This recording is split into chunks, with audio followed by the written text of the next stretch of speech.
Hi there, I'm Karen Dunn of KMD Productions. From the equipment manufacturers to the engineers to the business people behind the scenes. Over the years, every member of the pro audio corner of the music industry have become family to me, and it's my job to bring the whole eclectic crew together.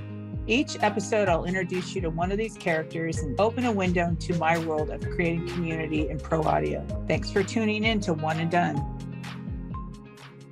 Hi, today we'd like to welcome producer, engineer, and mixer Neal Pogue. Neal, thanks a lot for being on this podcast.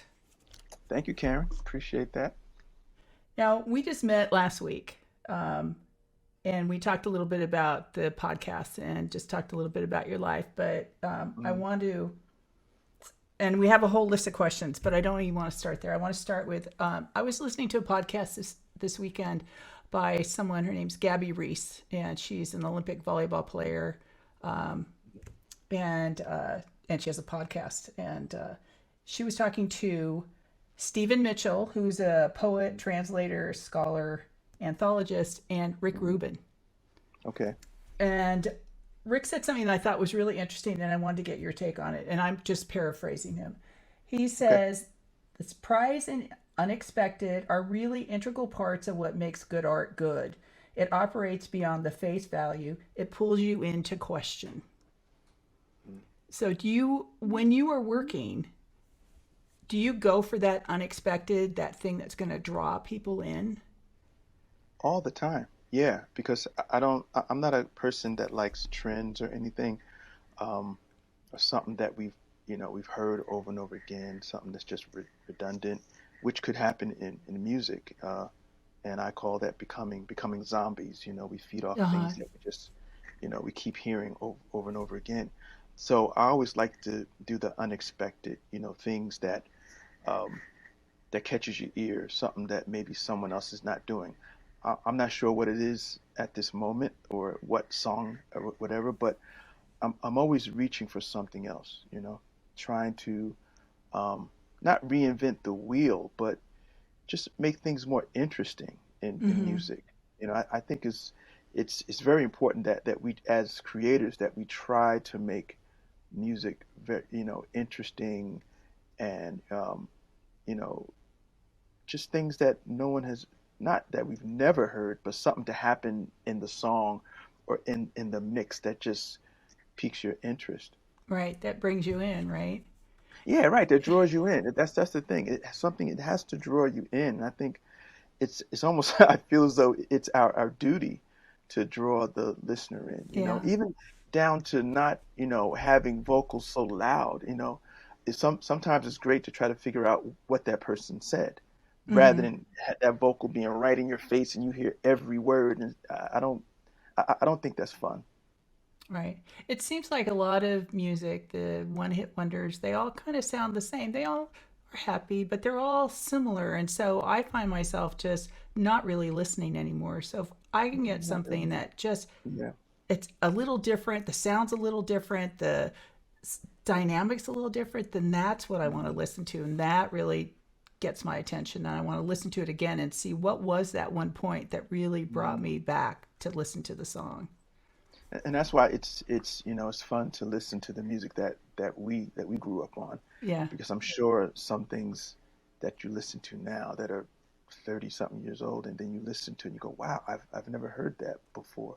Because a lot of things are, maybe on the right side or something that was in the back that you hear now because we're listening different now. Right. So there's always some vocal or some instrumentation or something that's in that song that we've never heard. And I always come across that, like, wow, I've never heard that sound back there.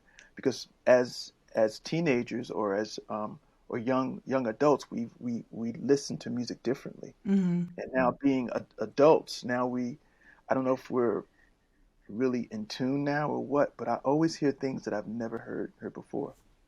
Yeah, and that's one of the things that makes music so magical, right? That you can Right. listen to the same track. Yeah. I always try to do that. I always try to put something in the music that a person is not going to hear now, but they may hear 20 years from now. Right. Okay, I know you've talked about this before because I was just watching part of your Pensado interview, and you were talking about color and synesthesia. which I didn't even know Mm, it had a name. Jules told me it was a name. mm, So, and so you say you feel things in color. You see and feel things in yes, color, right? yes, yes. So, have you always been that way, or is that something you're born with?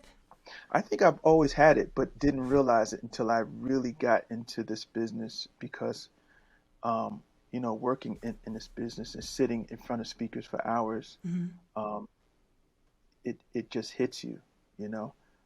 But I've always felt melody that way. I know as a kid, um, I think that, um, you know, I mean, even now I can hear a song and it can make me want to cry. It's like one song I can think of now is Fleetwood Mac "Landslide." Every Mm-hmm. time I hear that song, it's like I get overwhelmed. That melody, it's so colorful. It takes my body over. It's crazy. Are there certain colors you see, and do the colors relate to the emotion in the song? Yeah, it relates to the sound of whatever instrument that is. It relates Uh, to that melody that I might hear. Um, and sometimes it turns into smell because I will hear a song and it takes me back to when I was a kid, and I will smell something. Um, it'll take my senses over. mm-hmm. It'll take me back to that year or to that moment, and what was I smelling at that moment?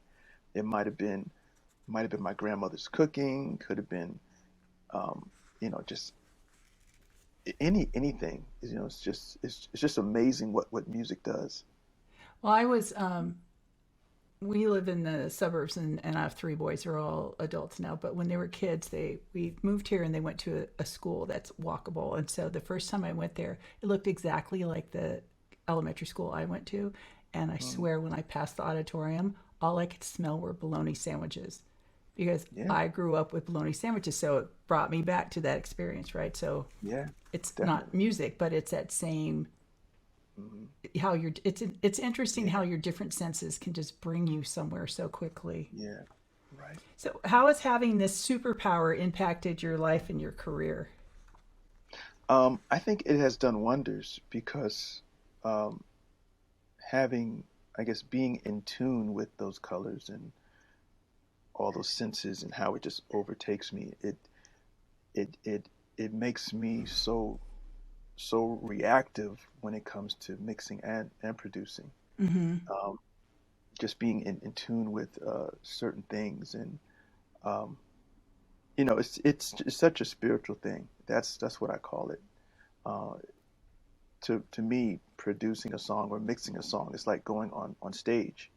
It's uh, it's that moment. It's that moment of the unknown, but going by your instincts of what to do Mm-hmm. at that moment, and just going with it, and having some type of fear and hoping people are really feeling what you're feeling.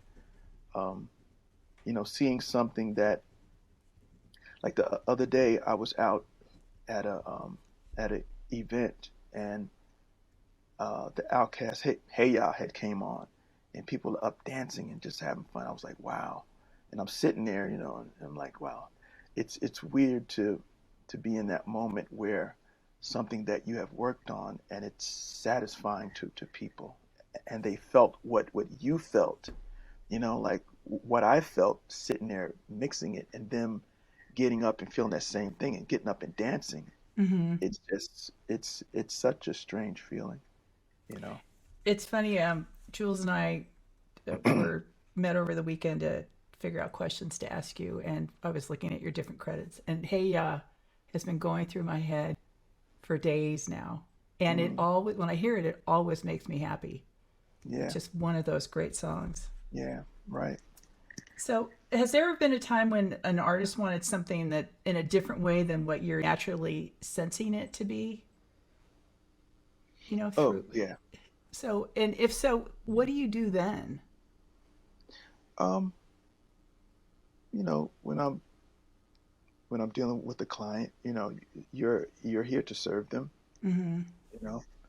Um, it can be frustrating, but sometimes I have to look at it as it's bigger than me. you know. Right. But, knowing that something is going to work and not being allowed to do it is like, oh, and knowing that it's not an ego thing, it's not being arrogant, it's just the experience of knowing what gets people off. And being older and doing this for, 30 something years, I can boldly say I know what people like. I know what they're going to Mm, like. I know what's going to, make them listen to that song over and over again, because it's such music, it's psychosis. mm, Things that you do is going to make them want to hear it again. But if you give them something that is so linear, they may listen to it maybe once or twice, but they won't have that hunger to listen to it over and over and over again. right. Right. Um, and so I think that's what we've taken out of music. We've taken that drug out of it, you know, um, because there's always something you put in there that makes them go, that makes the person want to go back, and they don't know why. Um, and an album, Tyler's album, Igor.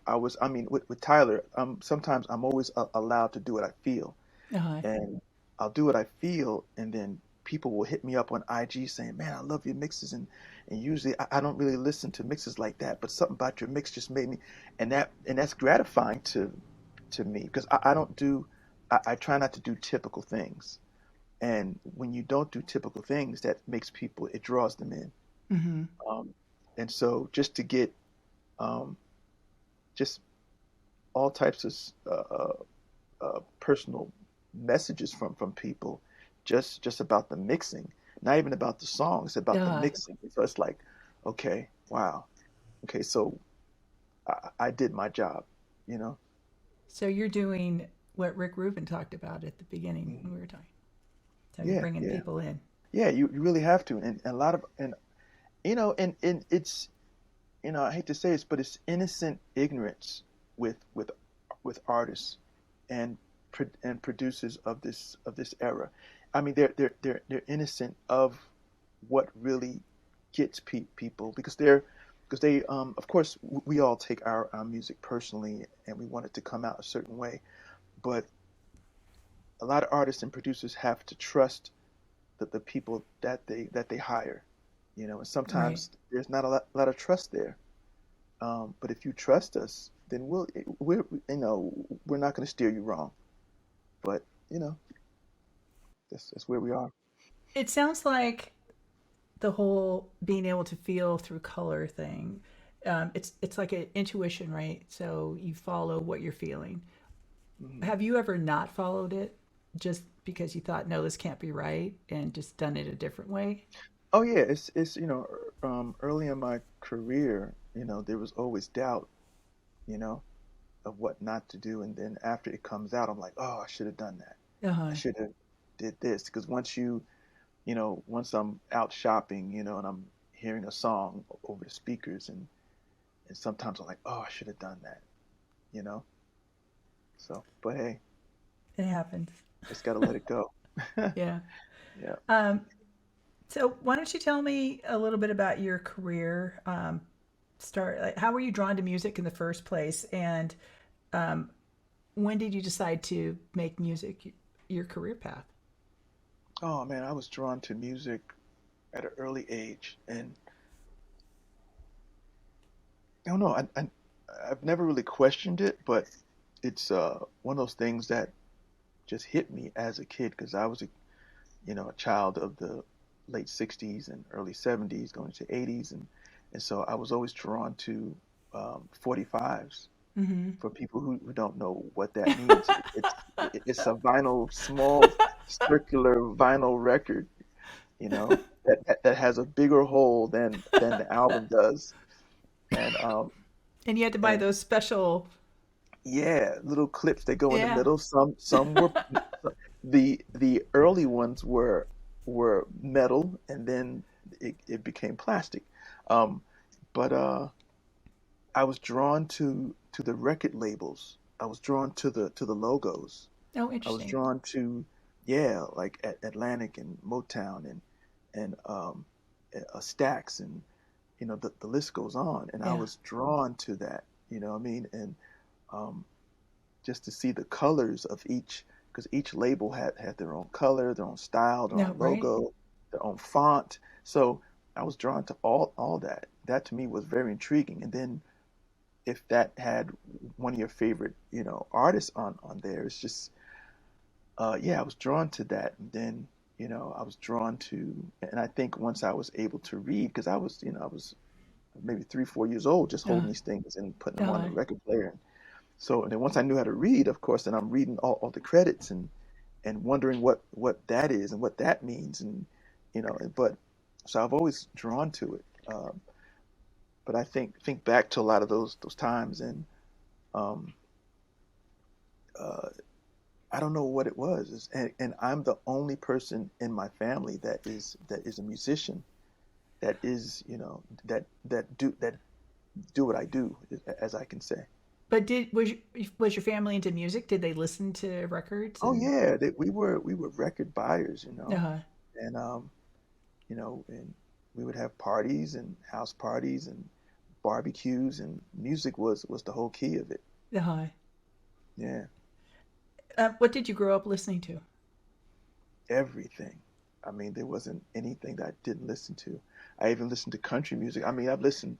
I was never, of course, I tell people being in high school, there were always cliques. There was the Right. guys listening to funk and the guys listening to rock and heavy metal and this, but you never cross lines. No one's ever crossed lines, because Uh, um, it was like you were part of a club. So if you crossed the line, then that was peer pressure. But me, I was the closeted guy where I listened to everything. I was listening to from Parliament Funkadelic to the Carpenters to, you know, um, from Rufus and Shaka Khan, Earth, Wind and Fire, Ohio Players to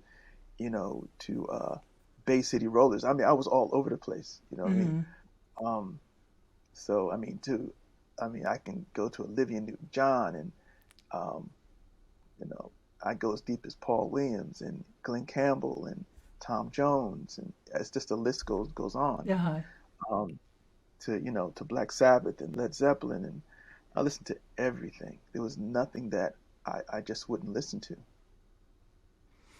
now you decided you wanted to be a drummer. Hmm. Did Yeah. your family encourage that? Were they happy with your choice? Well, coming up in elementary school back in my day, um, you I think it was kind of mandatory. Like you had to pick an instrument. Yeah. I don't know if it was mandatory, but it was something that we did. They asked us to pick an instrument, and we picked one. But my first pick was trumpet, and I played that for maybe like a year, Uh-huh. and then I saw my cousin playing drums, and I was like, wow, that's maybe I can do that. So I switched from trumpet to playing drums, and I begged my mother to buy me a drum set, and yeah, and that's where it all happened. That's the short version, but yeah. Uh-huh. Yeah. Yeah, I played the viola. Okay. So, yeah, and my sister played the flute and my brother Mm, played the trumpet. wow. So, I almost wish schools kept doing that, but once we took music out of schools, it all went downhill, and I think that's why. And I thought about this the other day, and I think that's why music is not as good as it used to, because growing up making records, we were all musicians first, right. you know. So you have a But different now, perspective in the studio, right? yeah, right. So yeah, if you listen to the music that's being made now compared to what we did back in the day, there is a huge difference. Right. Um, yeah. So you went to LA, you were Hmm. working as a drummer, but you somehow evolved into an engineer. Yeah, because I was always in the bands at home in uh in New Jersey, where I was born and raised. Um, I was always in bands, always in the neighborhood band, and I was always the producer of the band. Oh, hi. And when we would go into these little four track studios, I was the guy that was always would kind of hang out and be intrigued by the guy, you know, you know, tweaking the EQ and everything, and putting the processing on it, and I felt that very fascinating. So you know, so after I got to LA wanting to be a touring drummer, something about the studio kind of drew me in. And so something, I guess that little voice in my head said, maybe you should go to engineering school. And so I Mm-hmm. did that. But it was more about me engineering my own projects, not about, being an engineer or going out there and making that a job. Or, so, but that kind of fell into it. So I think it's one of those things that was always in my path. Uh-huh.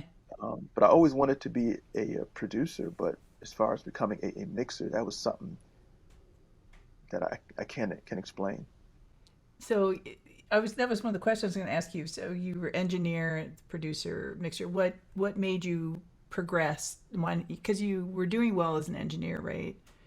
And Mm.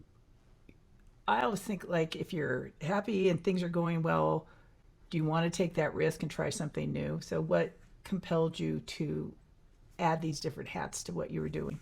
Oh, because I always want more, I always, because Uh-huh. I just, because all of it just, I was fiending for it. I wanted to produce records. I wanted to engineer records. I wanted to mix records. Um, I even wanted to be an A&R at that time, but because I always felt as though I had a real ear for singles and for songs, Uh-huh. and I was never hired. But I always wanted to have many hats because I feel as though I think I think I have a pretty good ear. Are you done adding hats to your collection? Do you have plans on expanding or Yeah, no, I'm not because I want to become a film producer. That's my next goal and why is that? because I've always been fascinated by movie making. Mm-hmm. And when my mom brought me to California for the first time to visit my aunt back in 1974, they took me to Universal Studios, and we went on their tour. Uh-huh. I think I was 9 years old, and we went on the tour, of the back lot, and I was blown away.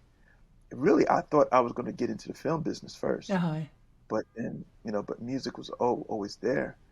Um, but yeah, that's always been my little secret goal is to get into film. Film is a really visual medium, right?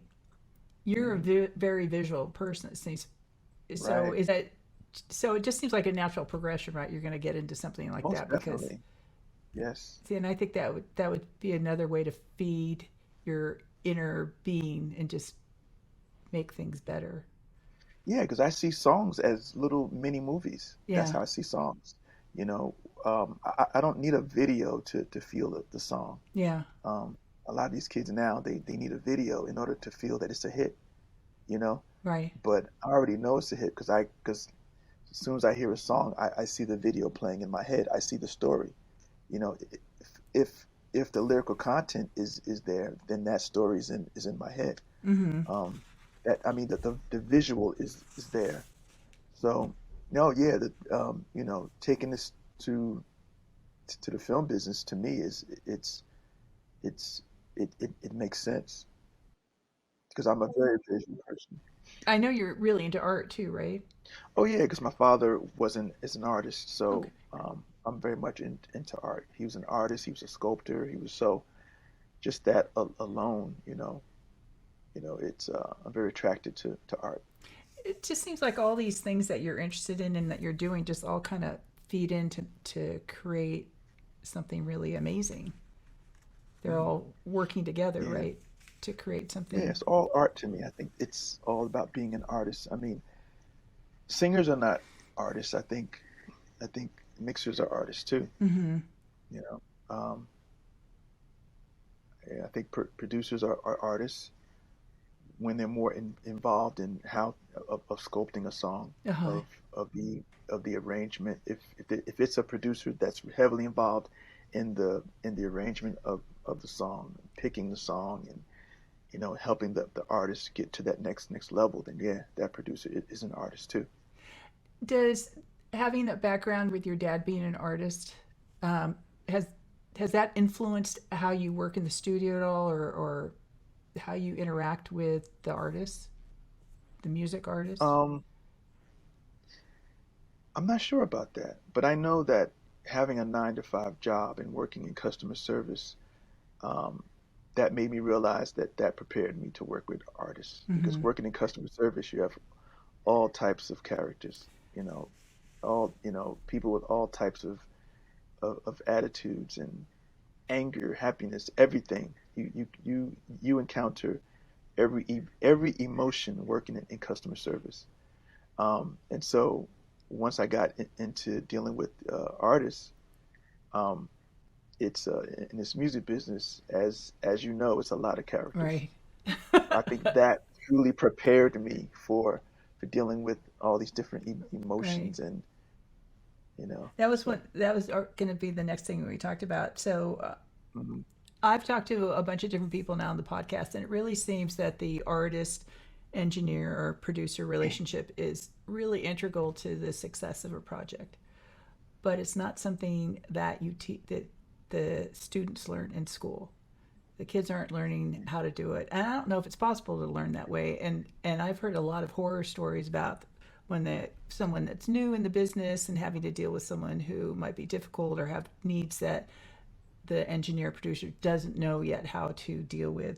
So, how do you approach each project and artist to create a bond? Because you have to have a trust, right? And you have to be Mhm. able to deal with artists, whether it's ego or special needs or whatever it is. So, how do you Mhm. do that when you're starting something new? You know what? Being blessed with 6 kids who are have different personalities, that has helped me out a lot tremendously. And I know how to deal with them, with each one of them, in a certain way, because they're different people, Right. born on different days, different months, different years. So they're always going to bring something different to me.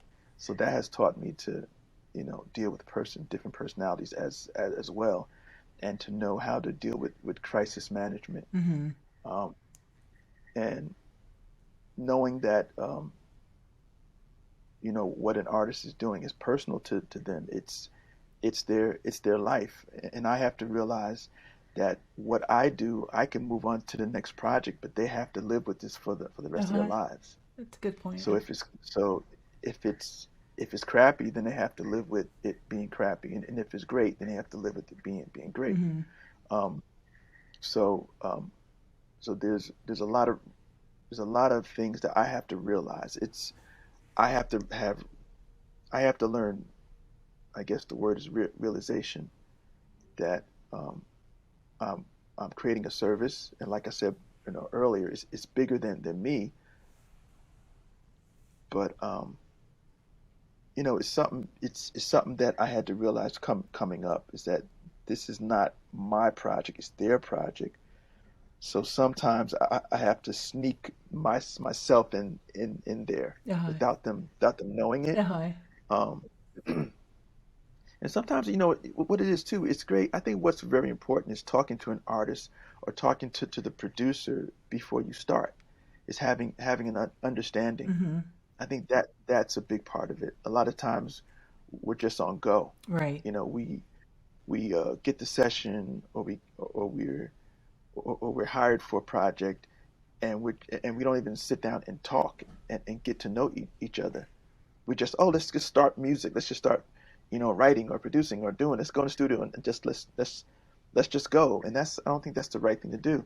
But I think a lot of times we do that because we're on a clock. It's always a deadline now. Right. Everything's go, go, go. But back in the day, bigger budgets, there was time to sit and chill and to spend days and weeks on something because you were given that luxury. Um, but now, and I think technology has made everything so urgent too, because Mm-hmm. if we text somebody, they text you back. If we go online, we see all these news across the world. If we email somebody, they email us back. So everything is so instant now. But back in the day, we had time to chill, and if you wanted and if somebody had to call you, then they had to wait until you got home, or they had to wait until you Right. listen Yeah. to your voicemail. Everything was about waiting. Even if you had to rewind the tape machine, you waited. You waited till it Right, right, rewinded, yeah. and then once it stopped, and you hit play. Everything was about wait. Now everything is about now. You know, working on a session, everything is hit play and it's right there, bam. You know, you take the cursor, boom, you hit it, hit play, boom. So that has made our patience thin.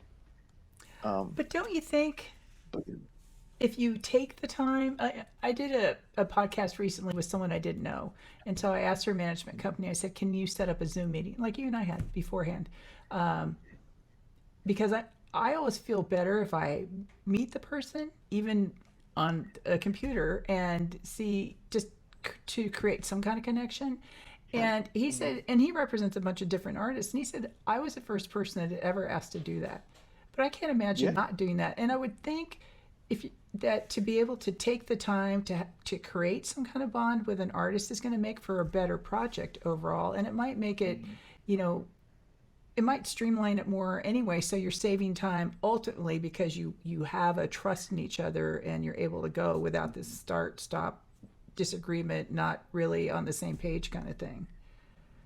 Yeah, right. Yeah, that that to me is very important too. That I talk if they allow me to, Mm-hmm. talking to the producer, talking to the artist, and um, yeah, I mean you don't even get really a chance to talk to the A&R person. Um, and I think that's, I mean, what you did with me is, I mean, I love that, and it's very rare that a person wants to talk to you first and talk about Uh-huh. life. It's not even about talking about what you're going to do. No. It's about just meeting that person, saying hi. Right. How are you? How are you doing? People are not really social anymore, and that's really sad. And um, uh, it's like my kids. They don't even talk to their friends on the phone. They feel that's weird that they have to text each other. Oh no, we don't talk to each other on the phone. We text each other. Yeah. So these kids don't know how to be social. Mm-hmm. They really don't know how to. So when you're out somewhere and when you see your kids, they don't know how to say hi to anybody. They just, they'd rather text a person and say hi. You, Right. you know. Um, so it's very strange times. I don't know how the next generation is going to be as adults. You know. I just don't know, but I can't imagine living life without being Yeah. social. Um, so just changing a little bit. So what people seem to in different events I do when we have engineers or producers, they always want to know like what failure they've had in their career and how they overcame it and were able to keep going. So what would be one of your big failures?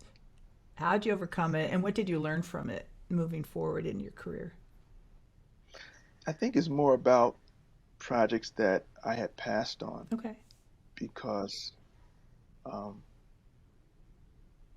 yeah, it's not about failure. I think it's more about projects that I wish I would have worked on, but it's it's it's just time didn't Uh-huh. permit. Um, I think one project I can think of is the first Kendrick Lamar album, where I got the call to mix that album, but the budget wasn't right, and so I had passed Mm-hmm. on it, and um, yeah, so that taught me to you know to really investigate what I'm going to work on, if I Uh-huh. can, and to try to make the budget Uh-huh. work. Try to sometimes you have to cut your rate Right. down because it's really not about the money because you can work on that project and that one project can make more money come Right. to you. Right. So Yeah. it's not about that money at that moment. So that has changed my mind about what projects to work on and what projects not to work Uh-huh. on. So that was my lesson. It's like sometimes you got to cut your rate. So yeah, because for the ultimately it could have been a bigger thing by taking less money, right? Yeah, yeah. It's for yeah. It's for the common Yeah. good. So you have three Grammys? High five. Five. Okay. Maybe we'll cut that part out. Maybe I should just say, so you have five Grammys? No, no, it's fine. It's fine. A lot of people, a lot of people. It's so funny. A lot of people don't really know much about me because I'm not that person. I mean, I just really recently started really, um, you know, um, really, I guess, letting people know who I Uh-huh. am and what I Right. have. Because I'm not that person. I'm a very modest Uh-huh. person, you know. And so, a lot of people don't know much about me. Okay, so when you got into this business, were was one of your goals to win some Grammys? Was that a motivating factor for you? Yes, that was a motivating factor because I was a kid who watched the Grammys every Uh-huh. year when I was a kid, and that was something that I wanted to have. I wanted to touch. I wanted to, you know, feel proud about Uh-huh. getting. And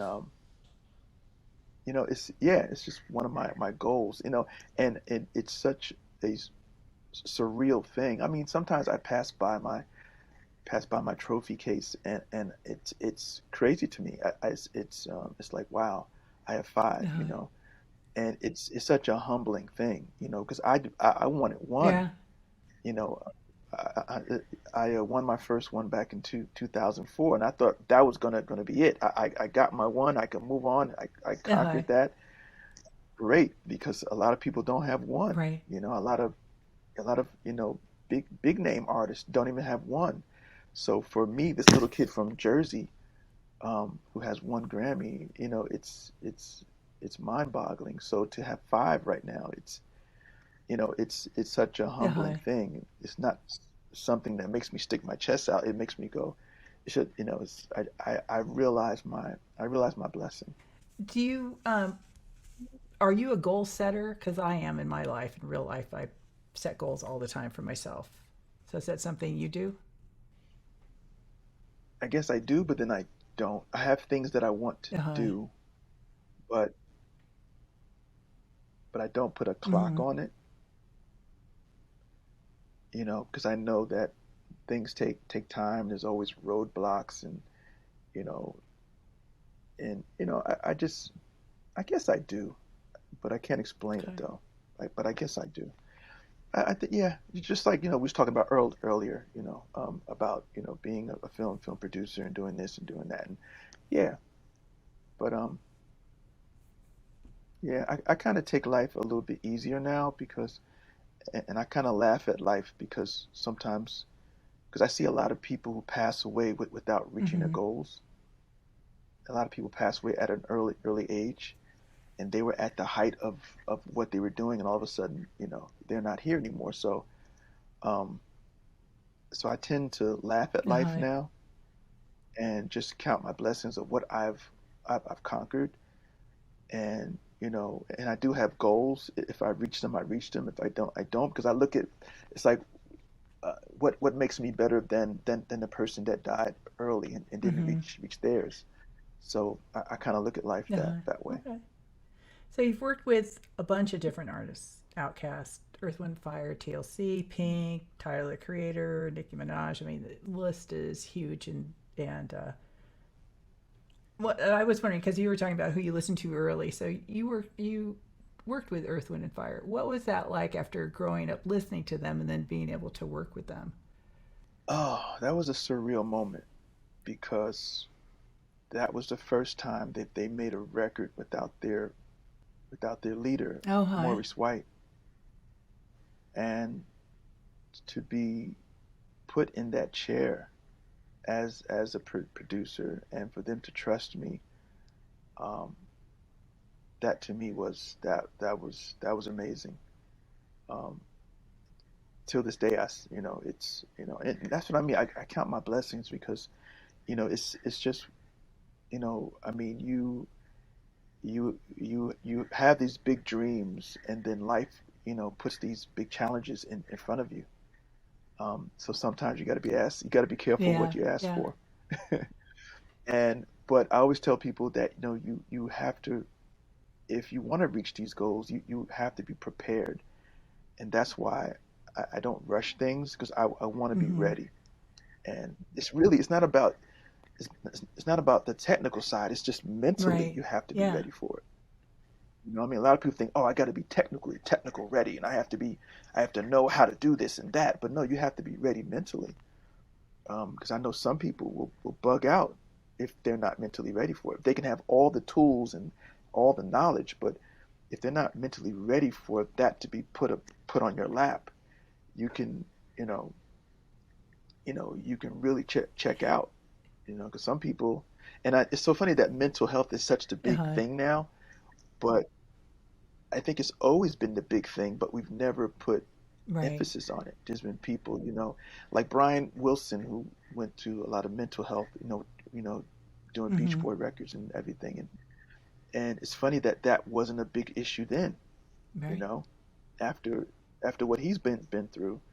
Um, but it's funny that now it's a big Right. issue, and I don't know what started it or what was the catalyst, but there was a lot of people going through a lot of heavy mental Yeah. things, for a long time.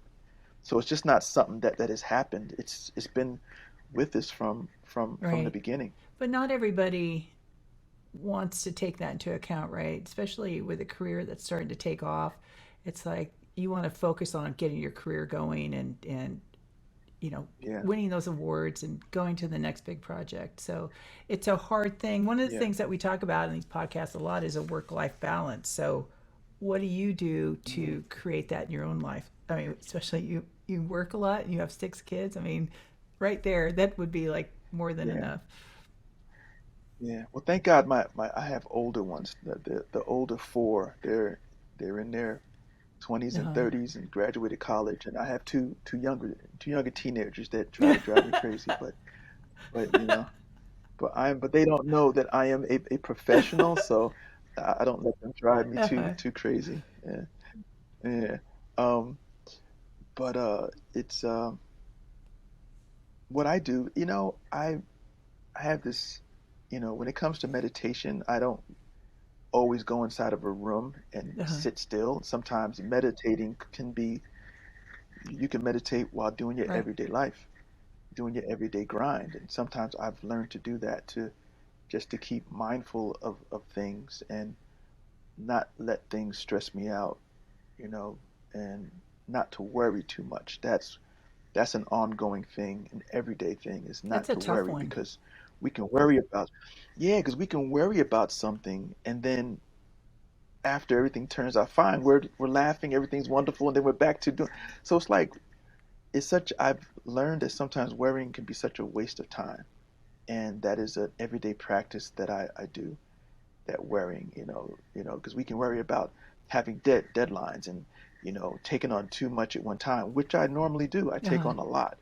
Sometimes I call it being an octopus, as I'm working on three projects at Uh-huh. one time, and everybody's got deadlines, and I don't know how to say no because I like that project and I like this, and I don't like to lose projects Right. either because of Right. schedules and because I recently lost a project because I thought I can do it, but then it's like, oh no, I got too much on my plate, so I can't do it. And it's like, okay, um, so I'm just a Mm. workaholic, you know what I mean? And how I balance it here, you know, um, and it has Uh-huh. to start here because if you don't, then you can really Yeah. lose yourself. So I've learned to stay Uh-huh. pretty steady and calm, and I deal with if things don't work out, they don't work out. So I've So learned you to just deal you with don't that dwell on it, you just because move forward.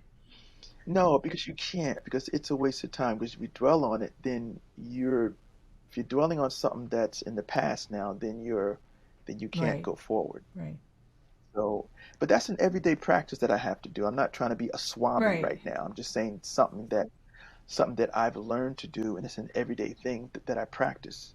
Um, that you have to practice. Just okay, it's Uh-huh. all good. Everything's cool. You have to go forward. That's in the past now. You can't Uh-huh. dwell on that. You can't dwell about, you know, um, you know, uh, what they say, all about the what ifs, Right, shoulda, coulda, right, woulda. yeah, Come on, shoulda, coulda, like, so you're gonna dwell on that all right. all day. You know what I mean? And people dwell on that for years. Oh, I shoulda, I woulda, I coulda. It's like, it's a waste of time. Yeah, it's hard though not to do that. I try and I fail. Yeah, It's I hard, fail a yeah. lot, but what I Hmm. try to do is take something that I've learned from that experience and just take that part as a positive thing that so I won't ever do that again or know how to Hmm. change something so I'm not in the same situation that I was.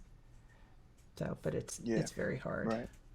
Uh, so, if there's Yeah. someone listening right now who wants to emulate your career path, what advice do you have for them? I think patience is the key of this whole thing. It really is. And some people may not see that, but once they practice having patience, everything will come into Okay. place. I've had to learn that. Patience is first and foremost in this crazy business. It's like the it's like the business is crazy, but you can't be Right. crazy with it. Right. That's Okay. that's the thing, you know. You gotta fight your battles and don't take on battles that are a waste of time, Yeah. But that's you know. trying to figure out which ones are a waste of time, which ones. I mean, that's a skill you have to learn, right? It's Yeah. easy to get Oh buried. yeah, it's a skill. Yes, it is a skill because I've been doing this for a long, short period of time is what I call it. But I've had to learn it. It's an everyday Yeah. grind. It really is. And you have to know that people are very competitive. Just business is not always friendly. People will smile in your face, but they are cutthroat because everybody wants Right. the gig. Everybody wants to be a star. Everybody wants to be noticed. And now because we have social media now, everybody wants to be, a number one. Um, I just, I'm just grateful that I'm still in this and people still love what Uh, I do. And one thing, you just got to stay humble. That's the one thing. You got to be humble. Have to, because we're all, and I think the pandemic taught us a lot too, that no one's better right. than anybody else. We were all rowing in the Right. same boat. I don't care how much money you had or how much assets you had, Right. don't matter. We were all rowing in the same boat. And if you didn't see it then, I feel bad for you. Um, you know, So this community, pro audio community, I love this community. I've been in it for a really long time. I have some wonderful relationships, long time friendships, um, and that was one of the reasons why I created the podcast because I want everybody to know how great this community is. So, what does community mean to you?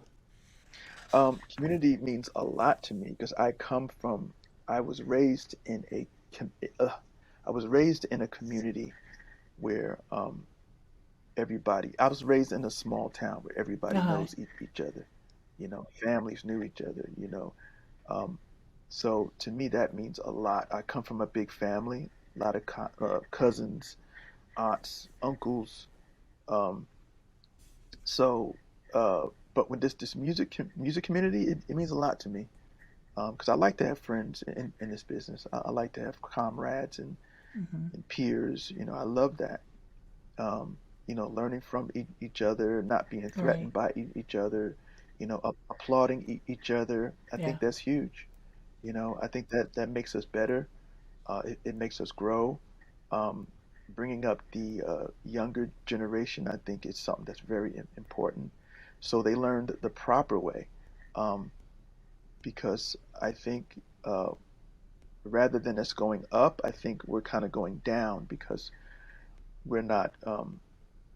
Just like we talked about earlier, just having the Mm-hmm. social skills and learning the fundamentals. Because a lot of kids are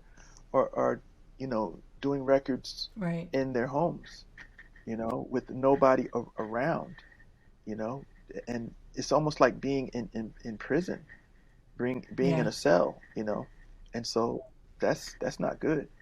Um, And so, I came up in studios where you hear the next room, and then you see him in the lounge, and you're talking to to the client that's in the next room, and you're talking to them, you're talking to Right. producers, um, you're that Hmm. builds a community, and not to have that Yeah. is really No, I sad. totally agree. It's not Yeah. good for the No, I business. agree with that.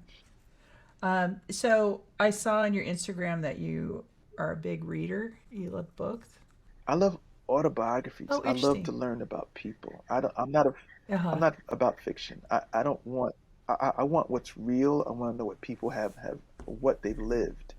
That to me Uh-huh. that teaches me.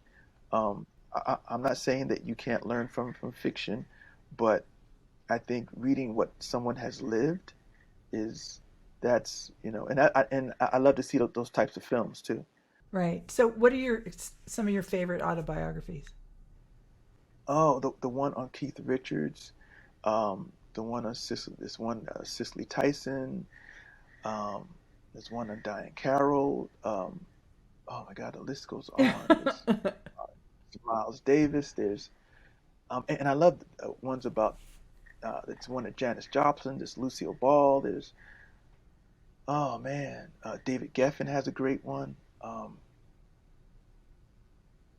The list goes on, and I love to learn what people have gone through, what they've I mean, the strength. I mean, I love to learn about adversity, Mm-hmm. you know, not knowing that you had the strength to carry Right. on. Um, that gives me strength. And for people to be told that they can't do it, oh, that drives me, because I was a kid who grew up, um, you know, there was a family member in my family who didn't think that I would grow up to be anything because I like to hang out with my Uh-huh. friends, you know. But um, I knew in my heart that I was going to be something. I didn't know what that Uh-huh. was, but I know it was because I was always a positive person. I never got into trouble, never got arrested. Yeah, I like to hang out, you know. Yeah, we went out and probably drank 40s, but and smoke a little weed. Uh-huh. But I was not that kid who was overly curious about Uh-huh. things. I was not that kid. I was not him. I stayed in my place. Never was a disrespectful kid, but that one family member just thought that I wasn't going to amount to anything. Um, but that same family member praises me now, and we talk a lot, and and it's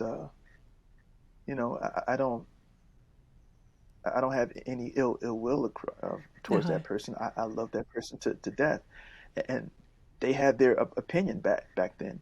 But and it's not me having my revenge on that person because I'm not a revengeful Uh-huh. person. I'm not that person that says ah ha ha ha. You know, um, it's just I think people have their opinions and When people say no to me, it's like an automatic, yes, I'm going to do it kind of thing. And it has nothing to do with yes. other than Hmm. someone's telling me I can't do it. It's all for me. It's all Hmm. I can do it and I'm going to do it. And it's almost like it's more motivating when Yeah, I'm told I can't do something. yeah, yeah. Don't get me wrong. I love Yeah. love proving people wrong. I love that. Oh, I love that. Even when picking a song, knowing that working on a song and knowing that it's the hit Yeah. and no one thinks that it's the hit is so Yeah. gratifying. Um, uh, because I feel music so deeply, and I just know when something can become a hit, and when a label doesn't push that record, it's so frustrating because and it's so disheartening to see a label follow what another label is doing because they're in fear of not Right. getting Yeah. a hit and in fear of it's we got to follow a certain trend. Um, uh, be you know be a Hmm. trendsetter, Take the not lead. a trend follower. And yeah, and we took pride back in the day of being different, of being having being in a band and not infiltrating on that other band's style. Everybody took pride in having their Right. own Yeah. sound, their own thing. Even some of our favorite groups, you knew Sure. that group as Yeah. soon as you heard it because they had their own distinct sound. And nowadays we don't take pride in Yeah. that, you know. And that's for us. It's frustrating to know that, you know, their their their their goal is for somebody to sound like what's happening now.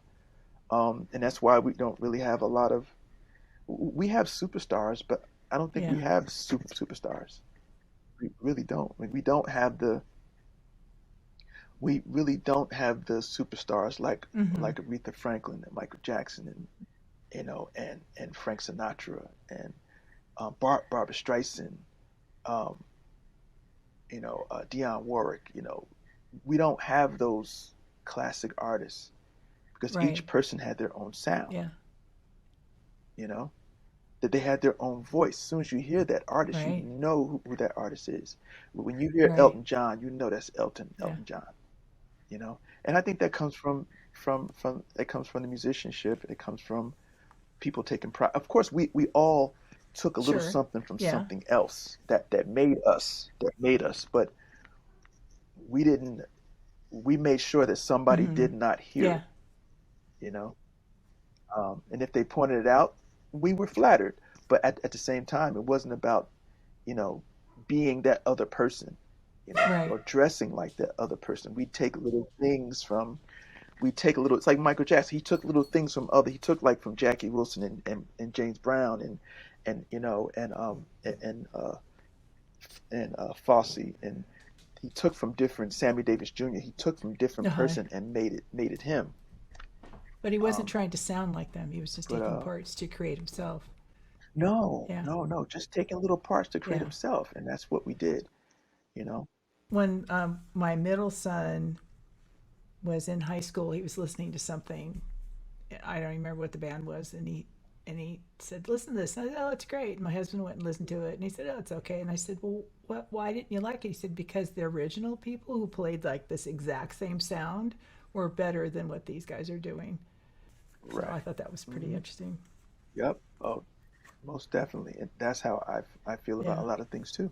I mean, don't get me wrong. I do respect a lot of artists in this business. A lot of artists in this business are doing Mm-hmm. great things, and um, but I think that we have a lot of work to do, and I think we have to get back to taking pride in being Yeah. being great. Okay. Last question. My favorite question. Hmm. I'm gonna meet you. We're gonna have dinner. Hmm. And I don't like making decisions if I'm not working, so I won't be working. So you need to let me know, where are we going? What are we eating and drinking? What kind of music are we listening to, and what are we talking about? Okay, we're eating vegan food.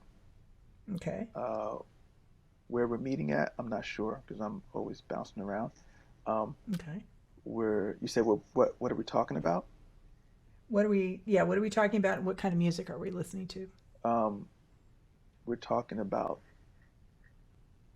it can be anything that happened probably the day before or what's in the latest news, um, because that's always a big topic. Because being that we have these smartphones, anything pops up, so we're always talking about the latest news.